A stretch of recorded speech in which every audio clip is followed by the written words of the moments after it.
കൊല്ലങ്കോട് പയ്യന്നൂർ കൊമ്പൻകാട് ദേവർ ശ്രീ ഭൂവരാഹമൂർത്തി ക്ഷേത്രത്തിൽ പുനരുദ്ധാരണത്തിന്റെ ഭാഗമായി ബ്രോഷർ പ്രകാശനം നടത്തി. പ്രകാശനത്തിന് മുന്നോടിയായി ക്ഷേത്രത്തിൽ പൂജ നടത്തി. നാമജപ ഘോഷയാത്രയായി സമീപത്തുള്ള സത്സംഗാശ്രമത്തിൽ വന്നാണ് പൂജ നടത്തിയത്.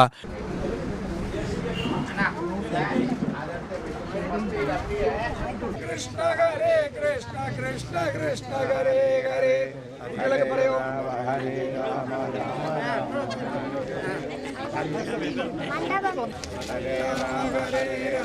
രാമ രാമ ഹരേ ഹരേ ഹരേ കൃഷ്ണ കൃഷ്ണ കൃഷ്ണ ഹരേ ഹരേ. ക്ഷേത്രം തന്ത്രി രാമചന്ദ്ര ഘനപാടികൾ നോട്ടീസ് പ്രകാശനം നിർവഹിച്ചു. ഈ മാസം എന്ന് പറഞ്ഞു കഴിഞ്ഞാൽ വൈശാഖ മാസമാണ്. വൈശാഖ മാസം എന്ന് പറഞ്ഞാൽ മാതമ മാസമാണ്. സർവദാ സർവത്ര ഗോവിന്ദ നാമ സങ്കീർത്തനം.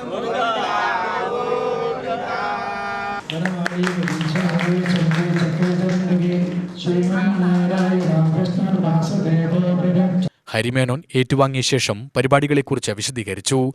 ഒരു വിളക്ക് വെക്കാത്ത അമ്പലത്തിൽ വിളക്ക് വെച്ച് കഴിഞ്ഞാൽ അതിന്റെ തെളിച്ചം ആ ഗ്രാമത്തിൽ തന്നെ വരും. ഇവിടെ ഡോക്ടർ സാർ പറഞ്ഞ പോലെ ഈ അമ്പലത്തിന്റെ പ്രവർത്തനം തുടങ്ങിയ ശേഷം ഇവിടെ പല മാറ്റങ്ങളും കണ്ടു. അത് പല അനുഭവങ്ങളും ഞങ്ങൾക്കും ഉണ്ടായിട്ടുണ്ട്. പല രാജ്യങ്ങളിലും പലവിടെയും, നമ്മൾ തമിഴ്നാട്ടിലാണെങ്കിലും കേരളത്തിലാണെങ്കിലും പലവിടെയും വിളക്ക് വെക്കാത്ത അമ്പലത്തിൽ പോയി വിളക്ക് വെച്ച് ആ ഗ്രാമത്തിലെ ആ അഭിവൃദ്ധി, അവിടുത്തെ ഉള്ള കുട്ടികൾക്കുള്ള, അവിടുത്തെ ജനങ്ങൾക്കുള്ള അഭിവൃദ്ധി നമ്മൾ കണ്ടതാണ്. അതുകൊണ്ട് അമ്പലം നന്നാക്കുക, അമ്പലത്തിൽ പോകാനുള്ള ഒരു പ്രവണത കൊണ്ടുവരിക, അത് മുഖ്യമായിട്ട് നമ്മൾ ഈ ഹിന്ദുക്കൾ, നമ്മൾ ഈ സനാതന ധർമ്മത്തിൽ വിശ്വസിക്കുന്നവർ ചെയ്യേണ്ട കാര്യമാണ്. അത് വീട്ടിൽ നിന്നാണ് തുടങ്ങേണ്ടത്. Committee president doctor PS Viswanathan അധ്യക്ഷനായി.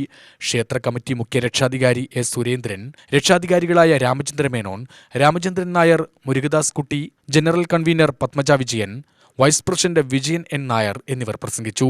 പ്രവീൺ നീലകത്ത് സ്വാഗതം പറഞ്ഞു. UTV news, Palakkad.